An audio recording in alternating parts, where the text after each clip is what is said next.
Cabo Mil Radio 96.3 presenta el podcast de Isabel y su café. Dinero no nada más es un tema de decretar y pedirle al universo. Es de acciones, es de disciplinas, de estrategias, de cabeza, y es precisamente lo que nos enseña a desarrollar el doctor Billetes. Me encanta el tema que nos traes hoy, doctorcito, porque eso de tener, ¿cómo se dice?, ingresos pasivos, suena como que a no trabajar y recibir la lana. ¿Cómo estás? Así es, Isabel. Y bien lo comentas que pues esto no es magia, ¿verdad? Lo hemos platicado muchísimo en este espacio, que pues obviamente para recibir pues hay que tener una buena estrategia. Pero antes que nada quiero repasar rápidamente las noticias económicas de esta semana que son favorables. Por ejemplo, que la economía mexicana mostró un pequeño repunte en enero del indicador oportuno de la actividad económica, así que según la INEGI estima un crecimiento del 0.1% en la economía nacional durante enero del 2025, así que esas son buenas noticias.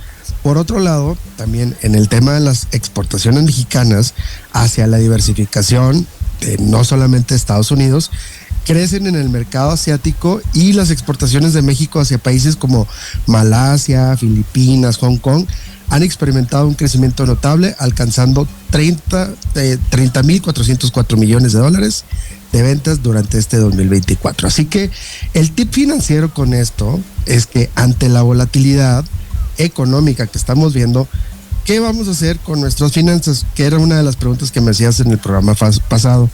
Entonces vamos a empezar con el tema de la diversificación de las inversiones.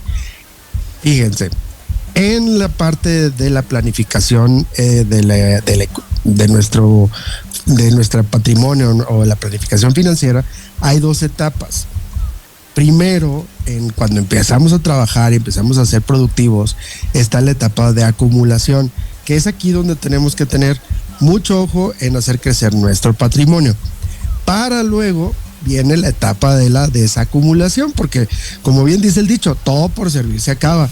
Así que necesitamos empezar a pensar cómo vamos a utilizar este patrimonio justo para los ingresos pasivos. Ahora, ¿cuánto dinero necesito tener? Pues es una de las interrogantes que pues en el consultorio financiero me hacen. Pues eso depende de muchas cosas, ¿no? De nuestro estilo de vida, de dónde queramos vivir, de cómo queramos vivir, etcétera, etcétera. Pero aquí lo que primero hay que priorizar es la estabilidad y la liquidez de nuestro dinero. Así que hay que planificar, ya que obviamente tener esta cifra mágica y decir, quiero acumular tanta lana, y a partir de ahí empezamos a planificar los retiros estratégicos para no quedarnos sin dinero en un futuro. Así que en el tema de los pasivos, de los ingresos pasivos, hay una regla que dice que usar la regla del 4%, que es retirar el 4% del portafolio que tengamos invertido cada año para no agotarlo, y considerar seguros de protección, tanto protección patrimonial como seguros de vida o seguros de gastos médicos mayores para la planificación del futuro, también como la revisión de la planificación fiscal para que optimicemos nuestros impuestos a la hora de los retiros. Así que al tener una mezcla de estas inversiones, vamos a generar un flujo constante en cuanto a lo mejor pueden ser dividendos, pueden ser bonos, pueden ser rendimientos, y es muy importante entender esto en una fase temprana en nuestras vidas para saber cuándo y cómo transicionar en este estado de acumulación y ahorro para entrar en este estado de desacumulación y empezar con los ingresos pasivos. Así que esto te va a ayudar a evitar quedarte sin dinero en el retiro y mantener sobre todo pues un nivel de vida al que estás acostumbrado. Así que la pregunta clave aquí es, ¿en qué etapa estás tú?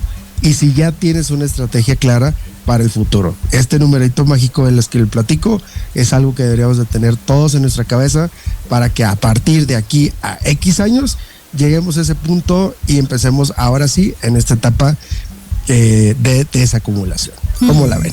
Híjole, a mí se me hace que está bastante sencillo de entender, pero un poco más complicado de hacer, porque una vez que tienes el numerito en la cabeza, hay que trabajarle para llegarle, ¿no? Y creo que es un poco como Isabel lo ha comentado en varias ocasiones, que todo ahorro debe de tener nombre, ¿no? Entonces, si tú te pones este número en la cabeza y ya sabes que es para esa acumulación que te permita generar este ingreso pasivo, pues está muy clara, ¿no? Entonces, lo único que queda es trabajarle hasta lograr el numerito.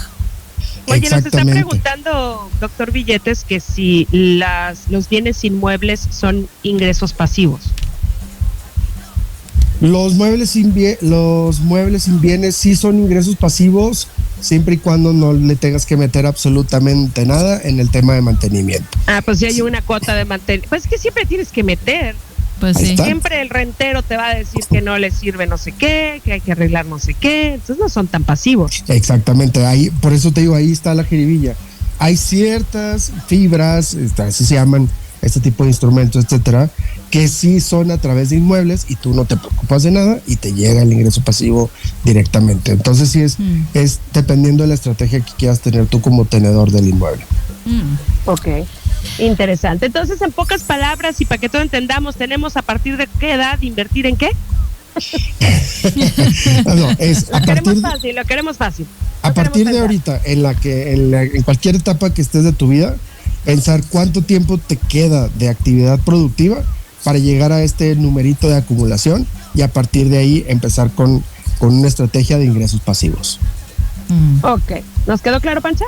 Pues a mí sí, porque yo todavía tengo tiempito, ¿no? Pero no hay que confiarse. Tú no sé, ya te veo medio traqueteada.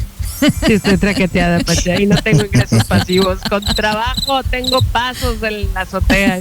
Pero bueno, gracias, doctor Billetes, por este mensaje. ¿Dónde te encontramos? Me pueden encontrar en Instagram y TikTok como @drbilletes. Escucha Isabel y su café Cabo Mil Radio 96.3. Siempre contigo.